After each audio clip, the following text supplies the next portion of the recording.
રાજકોટની 10 થી પણ વધારે ખાનગી શાળાઓને નોટિસ આપવામાં આવી છે। ચોક્કસ સ્ટેશનરીમાંથી વસ્તુઓ ખરીદવા વાલીઓને દબાણ કરવામાં આવતું હતું। શાળાઓ દ્વારા વાલીઓને દબાણ કરાતું હોવાના ડીઓને પુરાવા પણ આપવામાં આવ્યા। ભરાડ સ્કૂલ, મોદી સ્કૂલ, મહાત્મા ગાંધી સ્કૂલના પુરાવા આપવામાં આવ્યા હતા। નિર્મલા સ્કૂલ, તપન સ્કૂલ સહિતના પુરાવા પણ ડીઓને આપવામાં આવ્યા હતા। એનએસયુઆઈ દ્વારા પણ તમામ ખાનગી શાળાના પુરાવા આપવામાં આવ્યા હતા।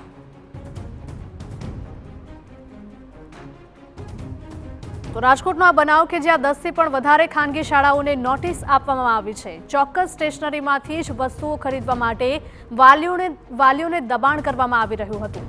શાળાઓ દ્વારા વાલીઓને દબાણ કરાતું હોવાના ડીઓને પુરાવા પણ આપવામાં આવ્યા છે। ભરાડ સ્કૂલ, મોદી સ્કૂલ અને મહાત્મા ગાંધી સ્કૂલના પુરાવા અપાયા હતા। નિર્મલા સ્કૂલ અને તપન સ્કૂલ સહિતના પુરાવા પણ ડીઓને મળ્યા હતા। એનએસયુઆઈ દ્વારા પણ આ તમામ ખાનગી શાળાના પુરાવા આપવામાં આવ્યા હતા। હવે આ શાળાઓ દ્વારા શું એક્શન લેવાય, વિરુદ્ધમાં શું એક્શન લેવાય છે તે હવે જોવું રહ્યું।